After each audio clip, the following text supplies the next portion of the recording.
Bienvenidos a Diversity and Development. Hoy tengo la oportunidad de presentar a una mujer que es referente para mí, Guillermina Mecuy.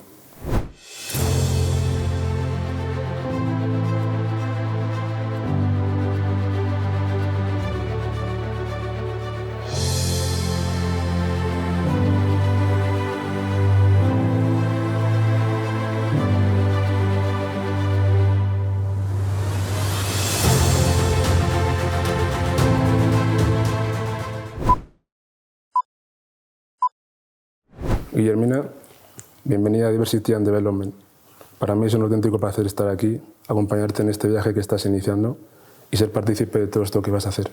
Sabes que puedes contar conmigo. Carlos, te agradezco que estés aquí. Sabes que eres una persona con la que he tenido el placer y el honor de compartir reflexiones. Hemos pasado muchas horas conversando, hablando de este proyecto y creo que para mí el poder expresarme, hablar desde dentro y con mis propias palabras, para mí no podía ser otro privilegio que fueras tú la persona que estuvieras aquí sentado para entrevistarme. Por eso estáis viendo todos que hoy estoy yo sentada en la parte de entrevistados y Carlos, que tengo el honor de presentaros, es la persona que me va a entrevistar porque creo que quizás en estos últimos años son de las personas que más han entendido el camino que tenía que seguir y sobre todo esta plataforma que al final sirve para dar positividad, para afianzar y sobre todo para reflejar el amor desde el talento, la diversidad, el liderazgo y la inclusión en ese sentido. Muchas gracias por aceptar mi invitación y darte esa responsabilidad de pasar unos momentos maravillosos que vamos a pasar hoy. Lo que realmente me hace estar aquí hoy es esa promesa que un día nos hicimos, en la cual me pedías y yo te pedía poder compartir esas reflexiones tan bonitas, no solo con la gente que nos rodea, sino con todo el mundo que es capaz de entenderlo y todo el mundo que va a estar viendo esto, ¿no? Entonces, para mí, como te digo, es un auténtico placer. Has hablado de la juventud. Yo creo que es importante recalcar que el don no entiende de tiempos, no entiende de momentos. Simplemente es una cosa que tienes, es una gran responsabilidad que tienes que coger y saber llevar para dar no solo a los tuyos, sino a todo el mundo que te rodea. Y yo creo que mejor que tú, nadie mejor que tú entiende que es brillar a una edad muy temprana. De hecho, te quiero felicitar por El Dania. Un grandísimo libro, un grandísimo triunfo, que da un antes y un después por la repercusión internacional que tiene. No solo en España, no solo es un libro que llega a todos los continentes. Lo que nos gustaría saber, y me gustaría que nos comuniques un poco a todos, que expreses, ¿por qué eliges ese libro? ¿Qué es lo que te hace escribirlo? Y de alguna manera, ¿por qué eliges la literatura, la escritura, como esa manera de expresarte ante los demás? Porque, en primer lugar, creo que a veces las palabras llegan más lejos que las propias voces en gritos, ¿no? Creo que a veces lo escrito es capaz de trasladarse a diferentes continentes. Me has querido hablar del Dania, me has hablado de la juventud, me has hablado de cuando todo se realiza de una manera tan temprana. Es lógico porque al final estoy con una persona aquí sentada que la gente dirá, pero ¿quién es este Carlos? ¿Por qué habla de la juventud? ¿Por qué habla del Dania para la entrevista y todo lo demás? Al final estoy ante un hijo para mí que al final es una persona que tengo una relación familiar contigo, que eres de los sobrinos que tengo en mi vida y creo que es importante reflejarlo porque creo que siempre se aprende y es lo que pasa con el Dania. Lo mismo que me ha pasado con el Dania, que en la vida nunca sabes dónde vas a encontrar el amor. No vas a encontrar la persona que te agarre de la mano, vas a encontrar un refuerzo. Lo mismo pasa con el Dania y es la historia que creo que para mí marcó el antes y el después de mi carrera literaria. Muchas veces escucho hablar de que lo más importante no es el resultado, sino el proceso. Y es una cosa que cuesta a muchísimas personas poder llevar a cabo. Y entre otras cosas cuesta porque cuando vives una vida que no es la tuya, cuando vives bajo expectativas de otras personas y sueños que no son los tuyos, claramente vas a ir a por el resultado, ¿no? Querrás que eso se acabe lo más rápido posible porque de alguna manera no es tu camino el que estás viviendo. Por eso es tan importante lo que acabas de decir, el vivir, el reírte, el disfrutar, el que sea un regalo, el que sea mágico. Es sumamente importante porque eso lo que hace ver es que para ti tenía un significado lo que estabas haciendo. Y eso lo que conlleva es que cada pequeño paso que dabas era significativo, por lo cual era un triunfo. Después de toda esa etapa en la que vives, con toda la madurez que tienes a día de hoy, todas las experiencias que has podido tener, esas etapas de éxito muchas veces también tienen momentos complicados, momentos difíciles. ¿Cuáles crees que han podido ser y cómo has podido salir de ellos? Tenemos que saber que la vida nunca va a ser lineal. Al final la vida vamos a tener momentos de alegrías, momentos de tristeza. Pero las personas tienen que ser determinantes al final en su día a día. Yo creo que lo has dicho con mucha claridad, Carlos. Has dicho que hay que vivir con honestidad la vida. Cuando vives con la honestidad y los valores con los que tú te haces como persona, es muy fácil al final ir afrontando todos los retos que se te dan en el camino. Todos los momentos difíciles que llegan al final tienen que ser parte de tu camino y parte de tu experiencia. No somos lo que somos a día de hoy si no estamos detrás cargados de experiencias, de momentos que pueden ser mágicos, pero hay otros momentos que pueden ser difíciles, otros trágicos, pero el ser humano tenemos la capacidad de saber moverse. Yo cuando asumí tanta responsabilidad, lo que hice es pensar que estaba donde tenía que estar. Estoy aquí porque es donde tengo que estar. Me lo tomé con tranquilidad, porque pensé en tantas personas que sin esas oportunidades se quedaron en el camino. Yo más que creer en la suerte, creo siempre en las oportunidades. Pero para entender lo que es una oportunidad hay que trabajarlo antes, hay que prepararse, hay que estar continuamente formándose para que cuando llegue una oportunidad lo sepas coger. Eso fue una gran oportunidad. Creo que es un legado ese trabajo que hice para mí, pero también para una comunidad. Creo que hoy en día cuando miro atrás y vemos todo ese proceso, aunque hubo lágrimas, hubo dolor, hubo momentos de desesperación, incluso momentos de decir no puedo más, pero al día siguiente decía no, estoy donde tengo que estar. Tengo que dar respuesta, porque otras se quedaron en el camino. Una de las filosofías, Carlos, porque creo que es bueno que muchas veces te lo digo cuando charlamos o hablamos juntos, pero me gustaría que la gente lo entendiera, que marcan mi vida siempre y que me hacen nunca desfallecer, es pensar en el pasado. ¿Cuánta gente quedaron en camino sin tener ni siquiera los sueños? Porque ni siquiera los sueños fueron suyos, ni el tiempo les perteneció. ¿Cuántas madres, abuelas, tatarabuelas lloraron porque jamás podrían haber soñado que una nieta como yo estaría en un lugar que no les correspondía? A partir de ahí, si yo tenía esa oportunidad, ¿cómo iba a permitirme el lujo que pequeños acontecimientos, porque lo llamo pequeño, porque los momentos más difíciles ya lo vivieron otras personas por mí? Ya me abrieron el camino, me prepararon, porque a mi edad una mujer joven estar en esa responsabilidad era porque otra gente ya luchó para que estuviera ahí. Entonces no me podía permitir el lujo de desfallecer y ni siquiera me podía permitir el lujo de hacer las cosas mal, porque sabía que detrás de mí había mucha gente que quedaron en el camino y que soñaban con los sueños que ellos no pudieron tener. Escuchándote además se nota una sinceridad muy agradecida por el trabajo que otros han venido haciendo, por esos sueños que otros tenían y que no han podido cumplir, como bien estás diciendo. El agradecimiento creo que es el botón del presente, es algo que nos lleva, como dices, al pasado muchas veces para ese futuro hacerlo un poco mejor. ¿Cómo consigues estar estable? ¿Cómo consigues estar en ese agradecimiento constante con una carrera tan brillante, con todo lo que nos queda por hacer, que hoy hablaremos un poco de eso? ¿Cómo consigues sentirte agradecida y sobre todo no solo sentirlo, sino transmitirlo y vivir así? Porque cuando te enfocas en lo que no tienes muchas veces parece que es insuficiente. Sin embargo, cuando te escucho hablar, no solo yo, sino la gente que te conoce, se da cuenta y lo primero que todo el mundo podemos ver es lo agradecida que estás y lo humana que eres. ¿Cómo lo consigues? Más que conseguirlo, es que lo siento, lo vivo. En la vida, sin agradecimiento, para mí personalmente, mi propia filosofía, no somos nadie. Yo soy hija de la vida. Mencionaste antes a Eldania y mi primera novela dice, soy hija de la vida. La vida es mi madre. Soy una mujer de carne y hueso que siente la desesperación de gritar a los demás. Existo. Entonces, yo creo que al final cuando una persona es capaz de decir que soy hija de una vida, es porque al final eres hija de alguien que te dio esa vida. Y el vivir en agradecimiento creo que es uno de los dones que todos los seres humanos deberíamos de tener, porque simplemente por vivir de una manera mágica, misteriosa, que aún nadie conocemos realmente toda la historia que hay detrás, sabemos que nacemos, pero también sabemos que con el nacimiento va aparejado al final con el fin, que es la muerte.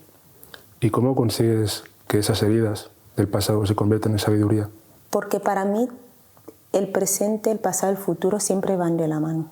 Cuando miro el pasado, veo a mis ancestros. ¿Y sabes lo que siempre veo de ellos? Su dolor. ¿Por qué? Porque incluso en momentos de felicidad, las circunstancias que habían a su alrededor les impedían progresar, crecer como persona. Yo, por ejemplo, he estudiado, me he ido a la universidad, escribo novelas, todo, pero mi bisabuela no podía ni escribir porque aparte que no sabía, estaba prohibido en esa época. Mi tatarabuela mejor no podía ni soñar porque no había tiempo, tenía que estar trabajando. Entonces, yo creo que con pasados que hemos tenido todos, cualquier persona cuando mira su historia, y yo hablo concretamente del mío, cómo volviendo al presente, donde me he formado, he tenido una vida, puedo estar ahora aquí, crear una plataforma para defender en lo que creo, en esos valores después de todos estos años, defender sobre todo las cosas buenas en las que creo, porque creo que la vida y el amor es el símbolo más importante, porque a través del amor hemos roto todo, hemos cambiado el mundo. El amor es tan fuerte en la vida que cuando lo tienes como arma no hay nada que te pueda detener. Entonces a partir de ahí siempre estás acompañada, pero cuando veo el futuro me veo a mí y sé que tengo que crear el legado y tocar otras vidas porque mi vida también fue tocada. ¿Qué crees que pensarían tus abuelas a día de hoy cuando simplemente un sueño que tuvieron se ha hecho material? Y no es que se haya podido materializar simplemente, sino que se ha materializado multiplicado por 100, podemos decir. ¿Qué crees que pensarían tus abuelas? Me diría, no pares, nieta, tienes que seguir. Que lo que tenemos pensado para ti es más de lo que pueden ver tus ojos. La gente puede ver una cosa y otra cosa es lo que yo siento.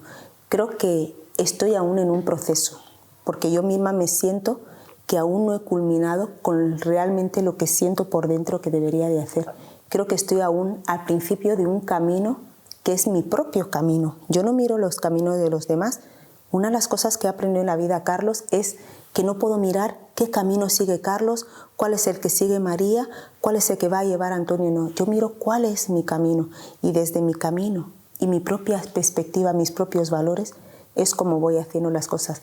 Creo que mis abuelas saben perfectamente que me prepararon, soñaron, soñamos juntas, pero sabían que esos sueños solo el cielo podía ser el límite, como vengo diciendo. Por lo tanto, como aún no he llegado al cielo, sigo subiendo las escaleras. Y créeme, Carlos, que aún están por aquí abajo, o sea que habrá que seguir subiendo. Y mientras que ellas estén a mi lado, nuestro Señor me acompañe, creo que al final hay tiempo para seguir disfrutando y haciendo aquellas cosas que crees que hacen que tu vida tenga sentido. Siempre, Carlos, y te lo digo de verdad, creando proyectos que están unidos a la comunidad.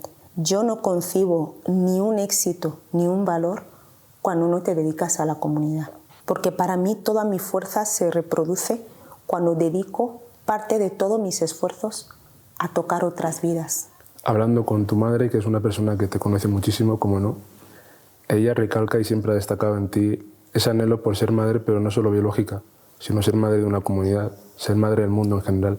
No sabemos si es de ahí donde nace Diversity Development, pero nos gustaría que nos expliques, ya que has hablado mucho de esa plataforma, pero no hemos entrado en detalle en qué es eso. Nos gustaría que nos expliques a todos qué es para ti y qué esperas aportar en esa plataforma. La plataforma Diversity and Development es como la continuidad de mis sueños, de mi alma, de mis ideas, de mis valores y de mis pensamientos. Al final es todo lo que yo defiendo y cómo veo la vida. Me he creado la vida que creo, la vida que sueño, la vida que en el fondo espero, ¿no? Creo que en el fondo cuando una persona nace y siente esa responsabilidad de querer estar con los demás, corresponderles, amarles, cuidarles, protegerles, me he visto desde niña de repente siendo como madre de muchas personas que a veces eran más mayores que yo, pero yo siempre estaba pendiente, preocupándome si tenía que hacer las cosas por estas personas, pero ni siquiera sabía por qué lo hacía, pero es que lo sentía así. Entonces, cuando tienes esas sensaciones en la vida, dices, pero yo no soy madre biológica, pero ya me siento madre de muchísimas personas, mucha responsabilidad en ese sentido, pero son sentimientos con los que uno nace. Por eso me di cuenta que desde la comunidad, desde el amor hacia los demás, era la única manera en la que podría realmente sentirme que estoy siendo plena. Teníamos que crear una plataforma que defendiera lo que era la humanidad en ese aspecto, ¿no? La diversidad, que yo creo que es algo fundamental, que la palabra se dice, pero lo que hay detrás es muy grande. Y la plataforma al final lo único que defiende es esa capacidad de liderazgo desde la mano, porque si tú y yo vamos de la mano, creo que es mucho más fácil. El tiempo que perdemos en unas luchas, en unas guerras, en unas discusiones, en todo, es un tiempo que podemos seguir avanzando juntos. Tenemos un mundo al final que mucha gente ha trabajado y han dejado un legado fuerte, que lo único que quieren y esperan de nosotros es continuar. Y mi granito de arena en esta sociedad es crear una plataforma donde desde ahí podemos hacer, deshacer, pero siempre desde un solo camino, el camino de la positividad y el entendimiento con otras personas. Por eso nace la plataforma, es una continuidad de seguir haciendo las cosas y sobre todo hacerlas bien. Creo que cuando crees en algo y sueñas con algo, puede dejar de ser un sueño cuando realmente lo llevas a la realidad. Y si resulta que luego lo combinas con personas también que creen en ti, es fácil al final que tengas un equipo. Sin un equipo detrás, sin gente que creen en ti, es muy difícil conseguir el éxito, porque el éxito nunca es solitario, es en conjunto, en compañía. Hablando de éxito, has comentado en muchas entrevistas, en muchas ocasiones, que a pesar de todo lo que has venido haciendo, el gran currículum que tienes, es un gran currículum porque es extraordinario y sobre todo porque en un muy corto momento has podido hacer cosas verdaderamente extraordinarias. No al alcance de muchas de las personas, ¿no? Sin embargo, te sigues sintiendo no exitosa. ¿Cuál es el motivo? Porque creo que aún no he llegado al punto que creo que me gustaría llegar. Creo que en esta vida cuando nacemos esperamos lo mejor de nosotros, queremos ser lo mejor de nosotros, sobre todo cuando una persona se alinea con su propia realidad, cuando vives tus valores, tu honestidad, todo. Entonces, cuando yo me veo que en el fondo estoy en un principio de un proyecto, entiendo que mucha gente puede ver que ha hecho muchas cosas, pero en el fondo yo misma siento que me queda un camino por hacer porque aún no siento que he cumplido con la misión por la que he venido a esta vida. Entonces tengo que seguir trabajando y me gustaría en algún momento sentir que esa misión con la que he venido al mundo de hacer cosas, dejar mi legado, mi parte de aportación en esta sociedad, ya se ha llevado a cabo, pero de momento a día de hoy te puedo decir, como te dije al principio, que la escalera está puesta, el cielo lo veo desde muy arriba y necesito seguir subiendo. Y es que además, hablando de que tienes una gran responsabilidad contigo misma y con el mundo en general, ¿no? Hay una persona, su nombre es Luis Mba, es una persona que apostó por ti, una persona que creyó en ti, sin haber visto nada ya creía, ¿no? Muchas veces dicen que la fe es creer en eso que no ves, y tuvo fe en tu persona, tuvo fe en ti y depositó todas sus esperanzas y posibilidades en que seas la persona que hoy estamos viendo. Y de hecho es una cosa que tú sabes, que tú agradeces y repites mucho el no podemos fallar. ¿Qué es lo que significa no podemos fallar y cómo recuerdas y cómo haces que la memoria de esa persona a la que tanto quieres, a la que tanto recuerdas, defiendas esos valores que te dio y sepas plasmarlos en la sociedad, en la que sea en la que estés, porque es una tónica dominante. Irte a Guinea, que es donde estuviste, estar en España o en cualquier lugar donde estés, tú y yo defendemos siempre que lo que es auténtico, lo que es único, siempre brilla, simplemente tiene que dejarse ser para seguir brillando. Luis Mba, ¿qué significa para ti? ¿Qué ha significado? Y por favor explícanos qué significa no podemos fallar. Luis Mba, yo creo que es, incluso pronunciar su nombre se me queda pequeño. Creo que cuando naces con alguien que a la vez todos los sueños que tuvo para él lo traslada a lo que han sido sus hijas, que ha sido mi padre, creo que es el mayor privilegio que puede tener una hija. Mi padre, desde que llegamos al mundo, soñó con sus hijas y soñaba con que fueran mujeres libres independientes, fuertes, autónomas y sobre todo que fueran mujeres felices. Y yo creo que desde que recuerdo lo que era escuchar a alguien hablar, cuando tengo uso de razón, mi padre ya nos hablaba de lo importante que era realizarnos como personas. Para él no había límites, ni siquiera él, el cielo tenía límites. Muchas veces yo he puesto el límite del cielo quizás porque sé que él está ahí y es una forma de saber que como él está en el cielo, mi límite está cerca de él. Pero él, para él, sobrevolaba el cielo y nos decía que los sueños, cuando se trabaja de verdad, dejan de ser sueños porque se convierten en realidad. Yo he tenido el privilegio y la suerte de ser la hija de mi padre, un hombre que no solo apostó por mí, sino por todas mis hermanas. Nos educó a tener la cabeza levantada, nos enseñó que éramos seres humanos y éramos personas con las que no teníamos que pedir permiso ni a la vida, ni a la nadie, ni por ser mujer, ni por ser negras, ni por ser altas, ni por ser bajas. Simplemente teníamos que dar lo mejor de nosotras. Nos marcó unos valores en la vida que nos decía siempre que el límite de la libertad de uno terminaba donde empezaba la libertad de otra persona, pero que aun teniendo ese margen de libertad se podía llegar donde se quería. No había ni un momento en la vida que mi padre no me dijera: hija mía, conseguirás lo que te propones. Yo muchas veces recuerdo a mi padre que me recogía en el colegio, yo una cosita pequeña y él cogido de mi mano que me apretaba fuerte y yo le iba contando mis sueños. Papá, algún día cuando sea mayor te haré esto. Papá, algún día cuando sea mayor haré lo otro. Y ahora mismo, a día de hoy que me he hecho mayor, siempre sigo viendo a un padre cogido de la mano con su niñita paseando por las calles de Madrid, donde yo hablaba de mis sueños y mi padre se reía. Y muchas veces mi padre se sentaba desde lejos y me miraba y es como si brotaran unas pequeñas lágrimas porque veía que la esperanza puesta en sus hijas no iba a quedar en vano, que no podíamos fallar. Él notó que no podíamos fallar y él notó que no íbamos a fallar.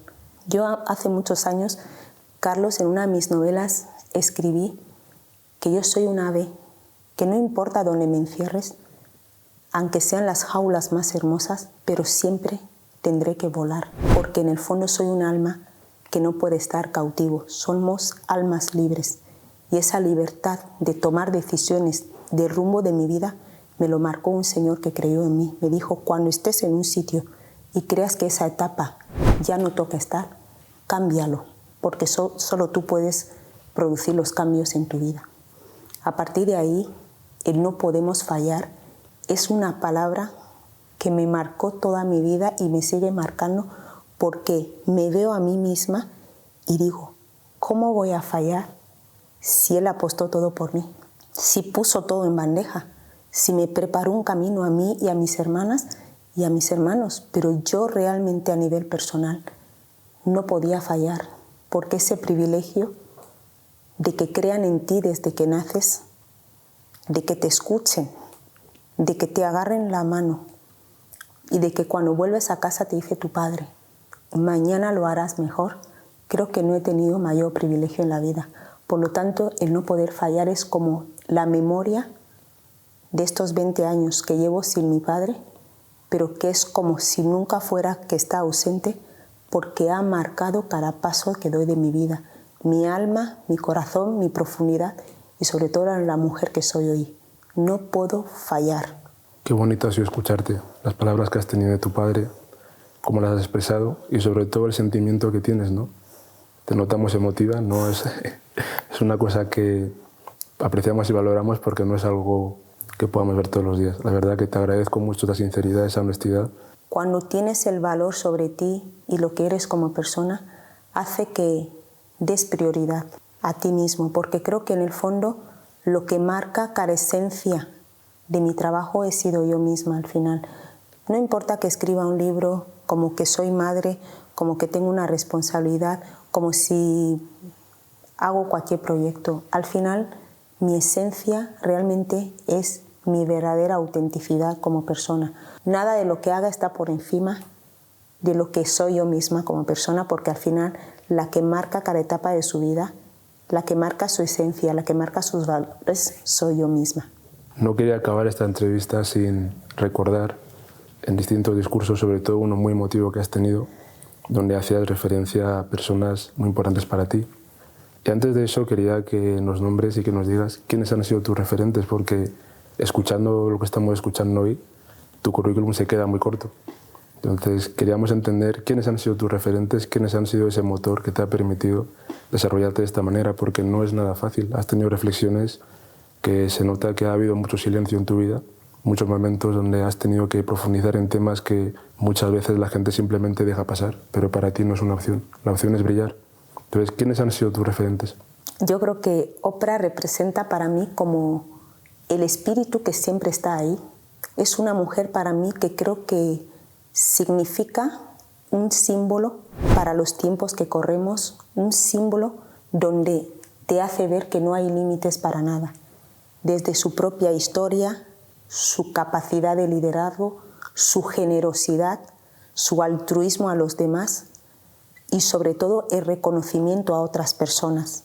Cuando una persona es capaz de crear una plataforma donde no deja de dejar que los demás brillen, donde refuerza lo mejor de cada persona y sobre todo ella es una persona con esa humanidad, creo que es difícil. Yo desde que soy una niña pequeña me acuerdo que mi hermano mayor hace muchos años en unas navidades me puso el primer programa de Oprah. Oprah, Oprah, Oprah, Oprah. Y yo escuchaba ese nombre y veía una mujer negra que todo el mundo se levantaba, aplaudían haciendo sus programas y yo me quedaba así muy extrañada. Y fíjate que años atrás, después, yo siendo en esa época ministra, la gente me decía, ¿qué te gustaría? Digo, a mí me encanta, me gustaría ser como Oprah. La gente dice, pero si estás siendo, digo, me gustaría, no en el sentido de ser ella, sino hacer cosas que me gustan como ella hace. Porque cuando veo la capacidad de levantar a otras personas, de apostar por otras personas, de ver donde otros no ven, creo que es un tema que merece mucha reflexión en ese sentido, ¿no? Para mí es una persona que el otro día te lo comenté, dije, yo creo que no necesito ni verla en sí, aunque sé que la veré y pronto, pero sí que el orgullo de saber que personas así están en un mundo actual que estamos, que han hecho tantos cambios y que sobre todo han contribuido para la diversidad, la inclusión en la vida de los demás, para el talento y el liderazgo. Creo que al final, cuando vengo a hacer esta plataforma, lo hago sabiendo que otras personas lo hicieron en otro contexto, en otra sociedad, y está teniendo resultados porque me está llegando a mí desde aquí. Y yo creo que aquí lo único que tengo que hacer desde Madrid, que creo que es una ciudad mosaico que está preparado para recibir toda esta positividad, este refuerzo, este amor de otras personas que aman esta ciudad y esta sociedad, pues creo que estamos preparados para ello. Pero Oprah suele hablar de otra mujer con la que marca para mí el antes y el después, que es Maya Angelou. Como ella bien dijo, que aunque solo me veis a mí, porque vengo como una, pero represento a 10.000. No soy yo la que me veis aquí sentadas. Soy mi madre, mi abuela, la tía antes que ella, el tío que lloró, el abuelo que se preocupó. Soy todos ellos. Al final, aunque me veis aquí, no soy yo la que está con vosotros. Porque, aunque vengo como una, represento a 10.000. Tú y yo hemos estado aquí sentados uno a uno. ¿Qué tienes? ¿10.000, 20.000, 30.000 personas detrás? Porque yo tengo millones detrás. O sea que al final estamos aquí juntos, pero si miráramos hacia atrás, creo que cada uno de nosotros anda con su ejército de todas las personas que han hecho posible que podamos tener esta conversación hoy en día. Pues todas esas mujeres y muchas más marcan la historia de mi vida. Simplemente quería agradecerte una vez más el que me hayas dado la oportunidad de entrevistarte, el que me hayas dado la oportunidad de estar aquí. Como bien sabes, vengo trabajando con grandes personalidades, haciendo grandes proyectos, siempre social y para la gente. No había tenido la oportunidad de darme esta visibilidad. Bien has dicho antes que hay que entender cuándo son los momentos, cuándo es el tiempo, saber entrar y saber salir. No hay nada bueno ni malo, simplemente eres tú el que tiene que tener esa responsabilidad de decidir qué quieres hacer y cómo lo quieres hacer. Cuando recibí tu llamada y me dijiste que querías que sea yo el que te entrevistara, fue un orgullo. Lo primero que recordé fueron todos esos momentos donde, como he dicho al principio, hemos reído, hemos llorado juntos, me has enseñado mucho, tú también has aprendido, hemos aprendido conjuntamente. Y para mí es un orgullo poder aprender de ti, poder aprender de esta persona tan maravillosa que tenemos aquí. Y, cómo no, la promesa que tuvimos en su momento de estar aquí y dar visibilidad a esos momentos mágicos que hemos tenido en ese baúl que guardábamos, donde solo tú y yo sabemos qué reflexiones habían ahí. Hemos querido hoy compartirlas con todo el mundo. Entonces, por mi parte, darte las gracias una vez más por haberme dado esta oportunidad y decirte que me tienes aquí para todo lo que necesites y que puedes contar conmigo. Así que muchas gracias también. Muchas gracias, Carlos.